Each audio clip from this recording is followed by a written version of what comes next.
중기적으로 봤을 때 한 6개월 정도 앞으로 봤을 때 깨는 건 당연한 거고 6자까지 볼 가능성이 높다는 거죠.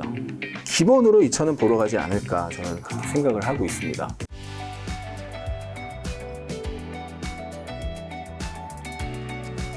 지난번에 네. 대표님께서 김작가TV에 나와주셨는데 사실 네. 나온 지 얼마 안 되셨잖아요. 네. 시청자분들이 반응이 아주 뜨겁더라고요. 찐고수가 고맙습니다. 등장했다. 또 한 번 출연시켜야 된다. 고맙습니다. 그래서 저는 시청자분들의 요청으로 오늘 이 자리에 또 요청하게 되었는데 네. 또 사실 장이 그때와 또 지금이 또 분위기가 좀 달라졌잖아요. 현재 한국 증시와 미국 증시 대표님께서 어떻게 좀 점검 한번 해주신다면. 네, 지난번 출연했을 때보다 지금 현재 상황이 더 안 좋아졌는데요. 최근에 이제 FOMC가 있었잖아요. 그렇죠. 네, 그게 이제 우리나라 날짜로 9월 22일 목요일 새벽 3시에 금리 결정 발표를 했었는데 이제 미국 현지 시간으로는 9월 20일 수요일이고 그날 FOMC 금리 결정이 있었고 예상대로 75bp 인상을 했음에도 불구하고 시장의 반응은 크게 하락을 했습니다.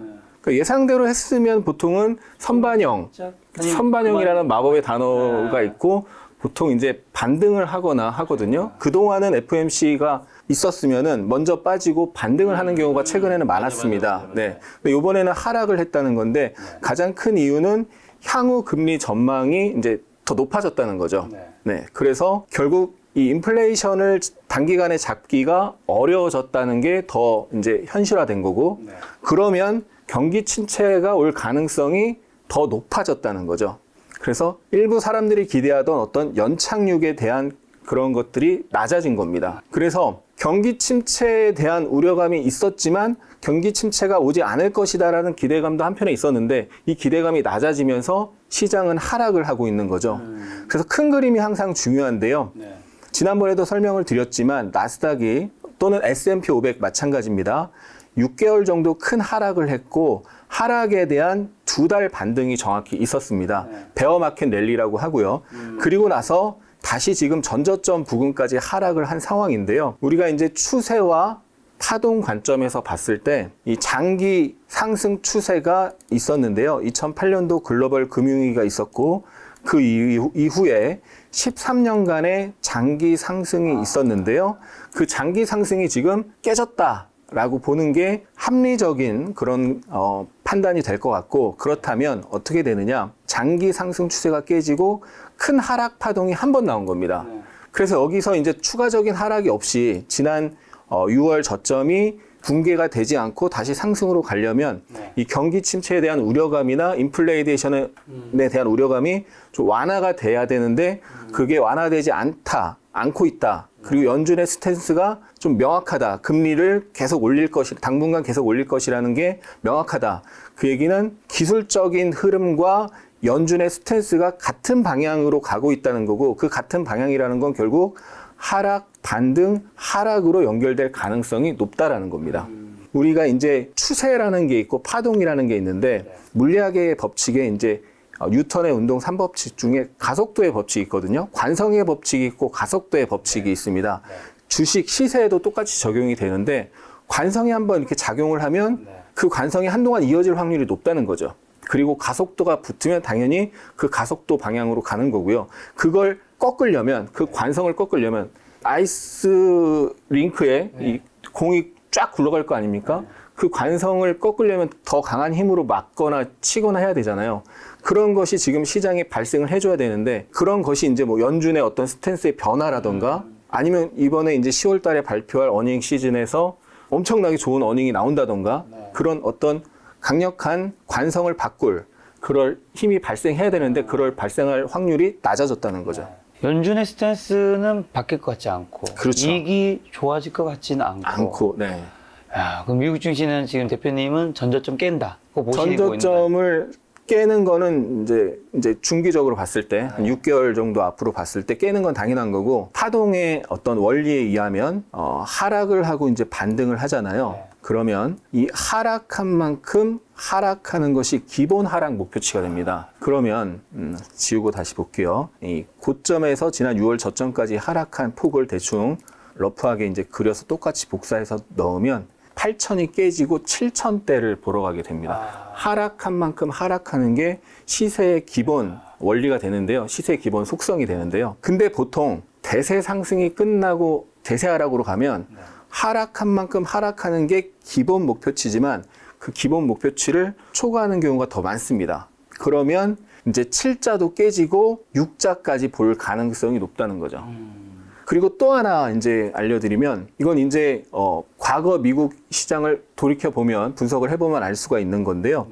대세 상승이 나왔잖아요. 무려 13년 대세 상승입니다. 역대급으로 손에 꼽히는 대세 상승이고 그런 대세 상승이 끝나고 대세 하락으로 갈 때는 중요한 저점을 테스트하는 경우가 많습니다. 그래서 그런 저점을 일시적으로라도 깨면서 테스트를 하면서 대중들을 공포에 몰아넣는 거죠. 그래서 대중들을 거기서 투매를 유발하는 그런 일이 발생하는 경우가 많고 그래서 대중들이 이제 두 손 두 발 들고 손절하거나 투매하거나 하면 메이저가 거기서 이제 싸게 매집을 하는 거죠. 그래서 그런 일이 발생할 가능성이 향후 6개월에서 1년 사이에 일어날 수 있다는 거죠. 나스닥이 그렇다면 그러면 이제 한국은요?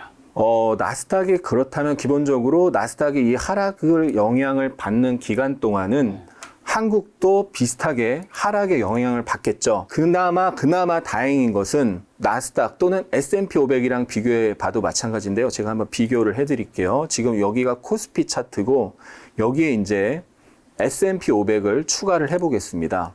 나스닥으로 하면 효과가 더 극적으로 나타나는데 나스닥은 워낙 이제 많이 올라서 조금 덜 오른 S&P 500과 비교를 해보면요. 밑에가 S&P 500. 밑에가 S&P 500이죠. 네. 그리고 위에가 코스피인데 2008년도 글로벌 금융위기 때 이렇게 폭락이 있었고요. 그리고 나서 그 이후에 미국은 나스닥, S&P 500, 다우 모두 13년 대세 상승이었습니다. 2000년 이제 3월 달에 팬데믹 때 일시적으로 하락했고 바로 회복을 했기 때문에 대세 상승에는 영향이 없었던 거죠. 네. 근데 코스피는 2011년 8월 달에 이제 미국 신용등급 강등이 있었거든요. 그때 일시적으로 조정이 세게 나왔었는데 코스피는 그 이후에 한 6년 정도 박스권이 있었고 짧은 대세 상승이 있었고 다시 이렇게 크게 하락을 하면서 결국 2008년도 글로벌 금융위기 이후에 보면 코스피의 상승률은 미국 시장의 상승률에 비해서 현저히 작습니다. 그 말은 이제 버블이 그만큼 미국만큼 버블이 생기지 않았다는 거고 결국 미국이 하락하는 동안 같이 하락은 하지만 그 하락률은 우리가 좀 더 작을 수 있다. 이렇게 볼 수가 있고 버블이 생긴 미국은 크게 하락한 이후에 다시 상승을 크게 하기까지 시간이 더 오래 걸릴 확률이 높다. 우리는 이제 그 이후에 상승해서 미국보다는 좀 더 상승이 빨리 올 가능성이 높다라고 보시면 됩니다. 지금 같은 상황에서는 대표님은 단기 트레이딩처럼 치고 빠지는 분이 아닌 이상은 일단은 주식을 사면 안 된다라는 입장이죠. 그렇죠. 네. 바닥을 안 찍었다. 그렇죠. 바닥을 안 찍었고. 근데 생각해보니까 코스피는 그러면 지금 나스닥은 아까 제가 어느 정도까지 떨어질 수 있는 얘기해 주셨는데 지금 코스피 차트만 좀 확대해서 보면요. 코스피가 이제 지난 7월 달에 바닥이 나올 때 어디서 바닥이 됐냐면 여기가 이제 중요한 지지였고 이제 저항으로 이렇게 바뀌었습니다. 돌파하고 지지가 나왔었고 지난 7월 달에 거기서 지지가 나온 거거든요. 근데 나스닥이나 S&P 500이 향후 6개월 안에 월봉상 크게 추가적인 하락 파동이 나올 가능성이 높고 코스피도 당연히 같이 하락할 가능성이 높기 때문에 일단 이 7월 저점이 향후 몇 개월 내에 붕괴가 되면서 추가 하락이 나올 가능성이 높은데 그렇게 되면 일단 2000을 테스트하러 가는 것이 기본이 된다. 그리고 그때 가서 2000을 다시 지지가 나오는지 깨지는지 그때 가서 분위기를 다시 봐야 되는 거죠. 그래서 2000은 기본으로 2000은 보러 가지 않을까 저는 그렇게 생각을 하고 있습니다. 확률입니다, 물론. 확률이죠, 확률. 네. 그렇다면 갖고 계신 분들은 좀 지금 팔아야 되는 건가요? 어떻게 되죠? 지금 굉장히 어려운 상황이고요. 팔기에는 너무 많이 빠졌죠. 상태니까. 그래서 지금 와서 팔라고 얘기하기는 굉장히 어렵습니다. 그러니까 이런 말씀 많이 하시더라고요. 예를 들면 2천까지 간다 치면 네. 지금부터 10% 정도 되는 거잖아요. 그쵸, 10% 밑으로는 10% 열려있다 치고 네. 그럼 위로는 더 많이 열려있다고 표현하시는 분도 있으니까. 뭐 한 3년 뭐 이렇게 보면 그럴 수 있죠. 당연히. 네. 그러니까 지금 팔고 특히 개인 투자자는 지금 팔면 떠나버리니까. 그렇죠. 예. 그게 그래서 이미 이렇게 지금 단기적으로 이렇게 빠졌잖아요. 그래서 지금 팔기는 사실 조금 어려움이 있고요. 분명히 이제 지난 미국은 6월, 우리는 7월 초에 바닥을 찍고 약 2달 동안 베어마켓 랠리가 나왔거든요. 그래서 그런 베어마켓 랠리는 언제든지 나올 수가 있어요. 그러니까 아까 봤던 나스닥 차트를 다시 보면 나스닥이 월봉 기준으로 이렇게 크게 하락을 할 가능성이 저는 높다고 보는데 그래서 7자도 깨지고 궁극적으로 6자까지 볼 가능성을 열어놔야 된다라고 보는데 그 중간중간에 어떤 일이 발생하냐면 중간중간 반등이 나오는데 그 반등이 지난번에 반등이 저점에서 1,500에서 13,000 위로 갔었어요. 그래서 거의 30% 가까운 나스닥 지수의 반등이 있었거든요. 이 차트가 나스닥 닷컴 버블, 1999년, 2000년 닷컴 버블이 나오고 어마어마하게 이제 빠지는 그런 시장이었는데 거의 한 3년을 내리 빠졌습니다. 근데 그 중간중간에 이렇게 반등이, 여기도 보시면 반등이 있고, 반등이 있고, 반등이 있잖아요. 평균적으로 30% 이상의 반등이 한 번씩 나왔습니다. 그리고 최대 한 50%까지 반등이 나왔거든요. 그러니까 이렇게 분명히 중간중간에 기술적 반등, 베어 마켓 랠리라고 하는 것이 분명히 이렇게 한 번씩 나옵니다. 그래서 그 반등이 나왔을 때 비중을 축소해야 되는 거고, 그래서 지난번에도 분명히 6월 16일 저점 찍고 8월 중순까지 2달 베어마켓 랠리가 나오고 나서 꺾였는데 이 부근에서 그러니까 최고점에서 팔 수는 없어요. 근데 베어마켓 랠리가 어느 정도 나오고 나면 좀 비중 축소를 해야 되는 거고 이미 지금 빠진 상황에서는 어쩔 수 없고 다시 또 저런 베어마켓 랠리가 분명히 한 번은 온다. 그럼 그때 비중 축소를 해야죠. 지금 베어마켓 랠리가 한 번 온다고 얘기해 주셔서 그러면 이제 남은 게 벌써 지금 9월 말이잖아요. 네. 10월, 11월, 12월 이제 벌써 이제 곧 크리스마스가 다가오고 있는데 이제 마지막 4분기 주식시장 전망은 좀 어떻게 보시고 언제쯤 좀 그래도 베어마켓 랠리라고 어쨌든 상승이 있다면 약간이라도 상황이 그래도 조금 좋아질까요? 근데 좀 걱정이 되는 게 10월 달에 이제 미국 기업들이 본격적으로 실적을 발표를 하게 되는데요. 3분기 실적을 발표하는 어닝 시즌이 오게 되는데 그때 좀 걱정이 됩니다. 일단 9월 16일에 페덱스가 실적 발표를 했었어요. 그때 페덱스는 이제 6월부터 8월까지가 하나의 분기라서 9월 16일 날 실적 발표를 했었는데 실적이 예상치를 크게 하회했습니다. 그러면서 그날 주가가 페덱스가 21% 급락을 했었는데요. 이 페덱스의 이 실적은 미국 경기를 좀 선행하는 그런 성격이 있습니다. 왜냐하면 페덱스가 수많은 글로벌 기업의 물류를 담당하기 때문에 기업 실적이 좋아지면 당연히 물류가 늘어나고 페덱스의 실적도 좋아지는 거죠. 그래서 과거에 이제 앨런 그리스펀 전 의장이 페덱스 CEO에게 전화를 걸어서 이제 물어볼 정도로 어떤 경기 동향의 풍향계라는 별명을 갖고 있는데 그래서 이번 실적에 대한 우려감이 분명히 있고 그동안은 그나마 미국 기업들 실적이 괜찮았어요. 근데 만약에 이번 10월 달에 어닝 시즌에 실적 발표가 안 좋게 나오면 이 주가라는 게 EPS와 밸류에이션이거든요. 결국 EPS 곱하기 PER 밸류를 하면 주가가 되는 건데 EPS도 낮아질 수 있는 데다가 EPS가 낮아지고 앞으로 경기 침체가 올 거라는 그런 게 확산이 되면 그러면 퍼밸류도 낮아지는 거거든요. 그렇죠. 그러면 이중으로 낮아지는 거죠. 그래서 주가가 이제 추가적인 하락이 나올 가능성이 높은데 그게 이제 10월 달에 어닝 시즌에 중요한 흐름이 될 수가 있는 거고요. 다만 기술적으로는 이미 이제 단기간에 이렇게 하락 파동이 단기 파동상 하락 5파의 후반부입니다. 하락 5파의 후반부인데 9월 21일 미국 이제 FOMC를 계기로 이 하락 5파가 좀 연장이 됐어요. 그러면 어떻게 되느냐? 이 하락에 대한 기술적 반등이 나올 수가 있는 거죠. 그래서 차트상으로는 기술적 반등이 나올 수 있을 만한 그런 상황에 가까워졌는데 또 10월 달에 실적 발표하면서는 하락으로 갈 가능성이 있어서 그때 10월 달에 이제 실적 발표를 하면서 주가가 어떻게 반응을 하는지 한번 봐야 될 것 같아요. 네. 그리고 참고로 이제 2008년도 글로벌 금융위기 때는 어떻게 됐냐면 크게 하락 한 파동이 나오고 베어마켓 랠리가 2달 정도 나왔어요. 우리 2달 나왔다가 다시 지금 빠진 거거든요. 근데 전저점 부근에서 반등을 한번 했다가 거기가 깨지면서 급락으로 갔습니다. 이번에도 뭐 이렇게 전저점 부근에서 반등을 한다 이거는 장담할 수 없는데 지금 현재로 다시 돌아와서 이번에도 지금 2달간 반등을 했고요. 6개월 정도 하락이 있었고 2달 반등을 했고 전저점 부근으로 왔는데 지금 이제 FOMC까지 악재가 반영이 된 거죠. 그래서 악재가 다 반영이 된 상태에서는 여기서 한 단계 레벨 다운 되기 위해서는 추가적인 이제 악재가 있어야 되는 거고 지금 당장은 악재가 반영된 상태에서 전저점 부근에서 기술적 반등, 뭐 베어마켓 랠리가 뭐 짧든 길든 나올 확률이 좀 높지 않을까 이렇게 보고 있습니다. 기술적으로 그걸 확인하려면 이 전저점 부근을 대량 거래 장대 음봉으로 깨지 않고 5일선을 회복하는 양봉이 나오는 것을 확인을 해야 됩니다. 지금 그럼 증시가 상승할 수 있는 뭐 이런 기술적 반등 말고는 다른 호재나 뉴스는 별로 안 보이네요. 악재가 많이 반영됐다라는 거, FOMC가 반영됐다라는 거.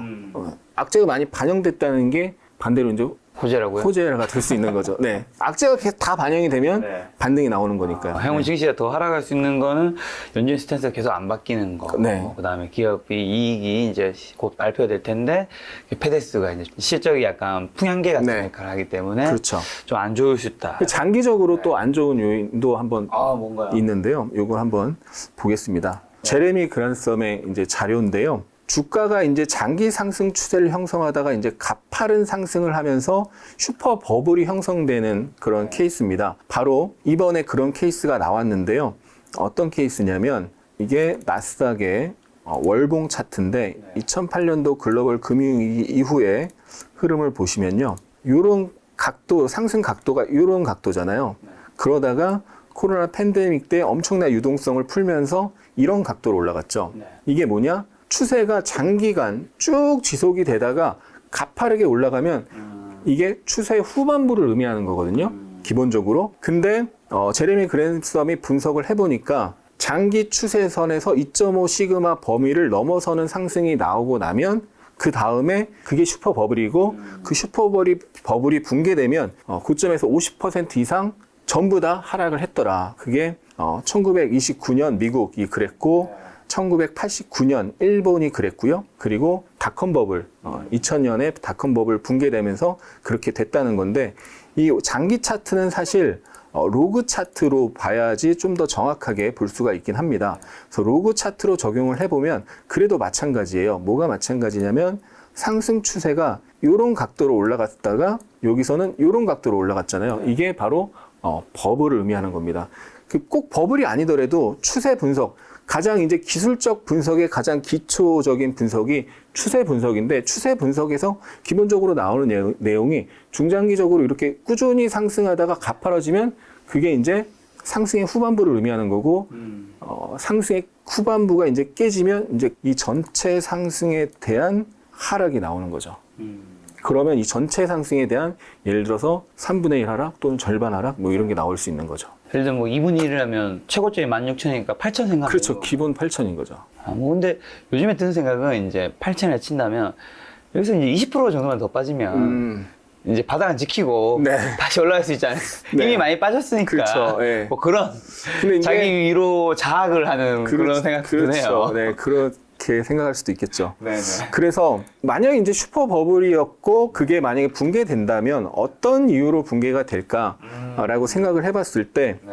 이제 지금 대사락 이유를 어떤 게 있을까 생각을 해보면 여러 자산의 이제 버블이 결합됐다는 거죠. 그렇죠, 그렇죠. 그러니까 예를 들어서 2008년도 글로벌 금융위기 때는 그게 서브 프라임 발 글로벌 금융위기였거든요. 그래서 미국의 부동산이 버블이 있었던 거고요. 근데 이번에는 주식, 부동산, 채권 다 버블이고 가상화폐도 버블이고 거기에 이제 역대급 인플레이션까지 결합이 된 거죠. 그래서 그런 모든 것들이 다 결합된 버블이어서 그게 이제 결국 깨지면 대세하락으로 갈 수밖에 없다 이런 거고 그 다음에 우리가 2000년 3월 달에 엄청나게 폭락을 단기간에 했을 때 근데 V자로 올라와서 대세 상승으로 다시 갔는데 그때는 미국뿐만 아니라 세계 각국이 유동성을 풀 수 있는 그런 체력이 됐던 거잖아요. 그런 여건이 됐던 건데 지금은 굉장히 안 좋은데도 유동성을 풀거나 경기 부양을 할 수가 없고 오히려 긴축을 해야 되는 상황이잖아요. 미 정부의 재정 적자가 역대급 수준이고 앞으로는 한동안은 이제 재정 긴축 쪽으로 갈 수밖에 없다는 부분이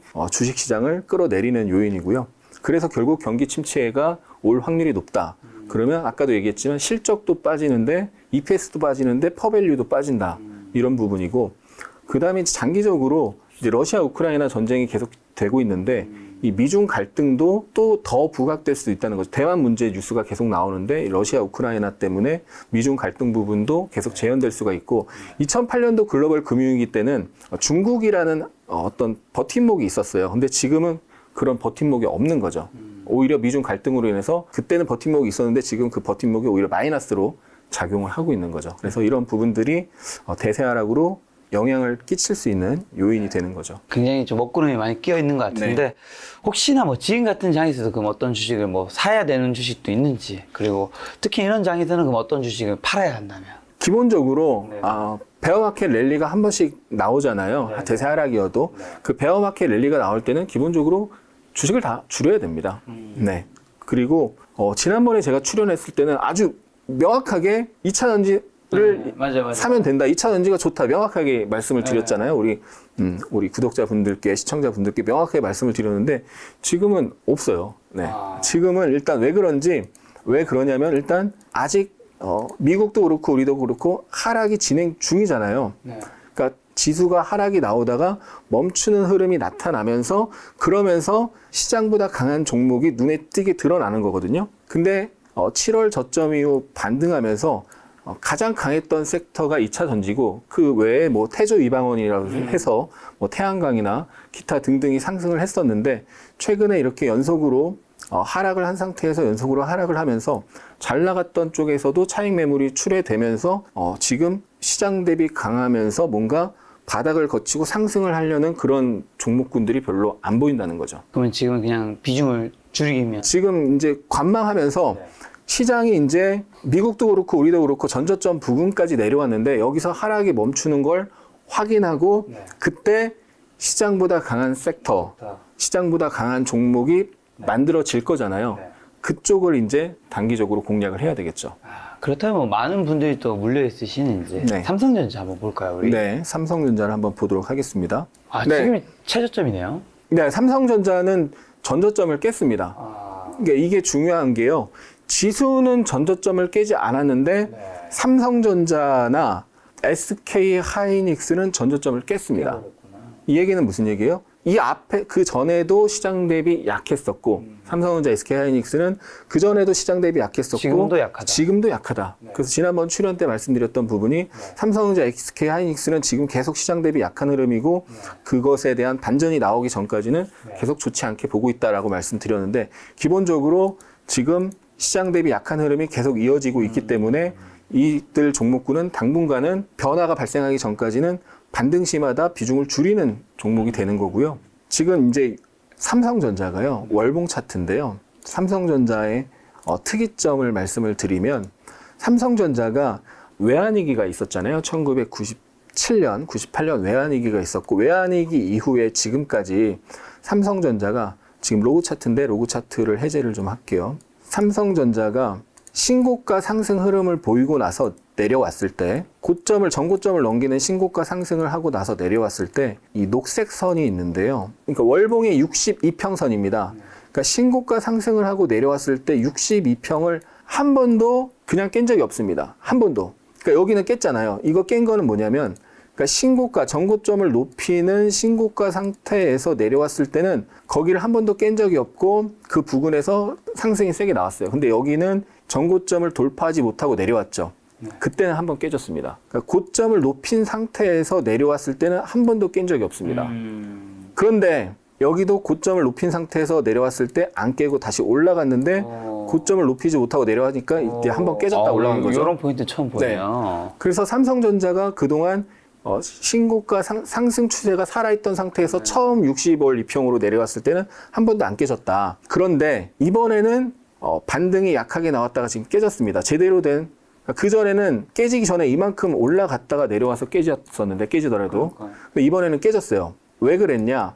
그리고 제가 이번에는 이거를 미리 설명을 하면서 이번에는 삼성전자가 그동안은 한 번도 안 깨졌는데 이번에는 깨질 확률이 높다라고 저는 예측을 해서 전에 나오셔서 삼성전자 지금은 사지 말아야 되고 네, 그런 얘기도 했었고 이번에는 깨질 확률이 높다라고 얘기를 했는데 왜 그러냐면 워낙 많은 대중들이 저 높은 가격에 물려 있기 때문인 거죠.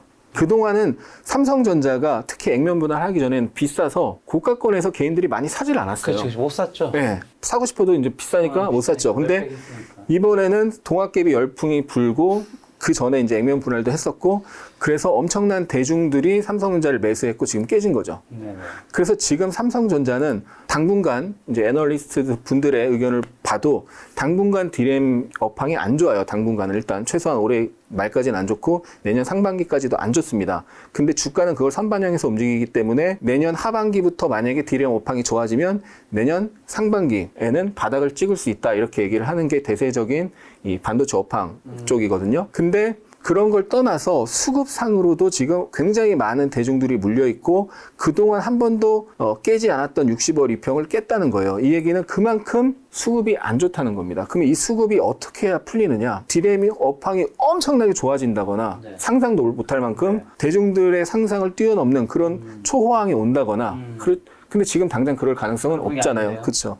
그러면 투매가 나와서 어떤 중요한 자리를 붕괴시키면서 예를 들어서 5만 원 깨질 수 있는 건가요? 그럼 5만 원 깨질 수 있죠. 사람들이 설마 5만 원 안 깨졌겠지. 그러니까 이런 기대 심리가 있다면 그런 자리가 깨질 확률이 높다는 겁니다. 확률상. 그래서 대중들이 삼성전자 손절을 거의 안 합니다. 그렇죠. 삼성전자는 그냥 김장하자. 그렇죠. 자식한테 물려주자 이런 심정으로 끝까지 가자잖아요. 근데 그런 사람들마저도 손절할 정도의 상황을 몰고 갈 확률이 있다는 거죠. 아니, 지금 김장문 너무 묵히고 있는 것 같은데 저는. 큰일 났네. 너무 묵히면 이게 안 좋지 않습니까? 김치도 너무 묵히면 안 좋다고 하더라고요. 네. 그래서 그런 진짜 생각지도 못한 반도체 초호황이 오거나 그게 아니면 대중들을 다 좌절에 빠뜨리는 그런 심각한 상황이 5만 원 오거나. 깨트릴 수도 있다. 그리고 5만 원이 깨지면 투심이 무너지면서 매도세가 나올 수도 있다. 자, 그럼 그쵸. 그때 5만 원이 깨졌어요. 네. 그때 개인 투자자 가지고 계신 분들은 네. 팔아야 됩니까? 안 팔아야 됩니까? 근데 이제 5만 원은 하나의 예가 되는 거고 네. 그때 가서 사실 결정을 해야 됩니다. 지금 예를 들어서 54,500원인데 사실 5만 원은 어떻게 보면 또 금방이거든요. 사실 그게 10% 빠지면 지수가 2천 가는 거잖아요. 그렇죠. 예. 그렇죠. 거의. 근데 지수보다 약하기 때문에 지수가 2천을 간다는 얘기는 삼성전자는 5만 원을 당연히 깬다는 얘기죠. 같은 비율로 따져도. 지금 왜냐하면 지수가 2천을 간다는 건 퍼센테이지가 삼성전자 5만 원 가는 것보다 지수의 퍼센테이지가 더 크거든요. 그래서 5만 원이 깨질 확률이 높다는 거고 그 5만 원이 깨졌을 때 5만 원이 깨지면 바닥이냐 아니냐 이거는 지금 예단할 수가 없고 그때 상황을 가서 봐야 되는 거죠, 사실. 근데 이제 다시 한번 말씀드리지만 이제 확률에 입각해서 예측을 하는 거고요. 절대 예단을 하면 안 되고 그렇죠. 예측을 하되 대응을 해야 됩니다. 그래서 확률상 반도체 초호황이 빠른 시간에 오지 않는 이상은 나스닥이나 미국 시장 흐름 그리고 코스피의 흐름으로 봤을 때 삼성전자도 추가적인 하락이 나올 가능성이 높고 대중들을 좌절에 빠뜨리는 그런 중요한 가격대를 깰 확률이 높다라고 보는 건데 절대 예단하시면 안 되고요. 어떤 여러 가지 예측 중에 하나일 뿐입니다. 그리고 삼성전자랑 같이 이제 봐야 되는 종목이 당연히 SK 하이닉스고 SK 하이닉스도 보시면 월봉의 62평에서 반등이 살짝 나왔다가 바로 깨졌습니다. 그래서 하락의 힘이 지금 강한 상황이고요. 그러면 당연히 지수가 2천을 간다는 것은 SK 하이닉스는 당연히 8만 원이 깨지고 이 전저점을 테스트하러 갈 가능성이 높다라고 보셔야 돼요. 대세하락으로 갈 때는 어떤 일이 발생하냐면 아까도 말씀드렸는데 중요한 저점이 있잖아요. 설마 이거는 안 깨지겠지 하는 저점을 깨면서 일시적으로라도 깨면서 대중들을 굉장히 혼란스럽게 만들거든요. 그래서 2020년 8월 저점이나 또는 최악의 2020년 3월 코로나 팬데믹 저점 이런 저점을 일시적으로나마 테스트하러 갈 수가 있다. 이런 자리를 테스트하러 갈 확률이 높다라고 보는 거고 그런 자리에서 대중들이 손절하면 오히려 바닥이 나올 가능성이 높고 대중들이 이제 뭐 유튜브나 이런 걸 통해서 좀 똑똑해졌잖아요. 그래서 만약에 손절 안 하고 버티면 어떻게 되냐면 거기서 추가적인 하락이 나오지 않더라도 상승이 세게 못 나오고 반등했다가도 밀리고 지지부진한 움직임이 나올 확률이 높은 거죠. 어쨌든 뭐 삼성전자, SK하이닉스에서도 좀 먹구름이 끼어 있고 전체적으로 끼어 있는데 단기적인 흐름을 잠깐 말씀을 드리면 제가 3주 전에 출연을 했을 때 SK 하이닉스의 정말 중요한 자리라고 말씀을 드린 게 있습니다. 이 자리에서는 최소한 기술적 반등이라도 나온다. 이 바닥을 맞는 천냥봉의 종가 언저리 갭을 만들고 올라갔고 여기에서는 강한 저항이고 반대로 여기에서는 최소한의 기술적 반등이라도 나온다. 근데 그때 반등세가 강하면 반등이 이어질 수 있고 반등이 나오는데 반등세가 약하면 하락으로 변한다 이렇게 말씀을 드렸는데 하루 반등이 5% 세게 나왔는데 하루에 그치고 시장보다 약한 흐름이 이어지면서 지금 깨졌습니다. 네. 그래서 이 강한 하락 결국 반등 이후에 또 다시 강한 하락이잖아요. 그래서 기술적 반등이 이 저점을 깨는 하락이 나왔잖아요. 시장보다 약하게 움직이면서. 그럼 결국 한 번은 기술적 반등이 나올 텐데 보통 이렇게 되면 어떻게 되냐면 기술적 반등이 나왔다가 한 번은 더 빠집니다. 그러니까 단기적으로 대응하시는 분이라면 이 하락 이후에 기술적 반등이 나올 때 네. 단기적으로는 매도를 꼭 해야 된다는 거죠.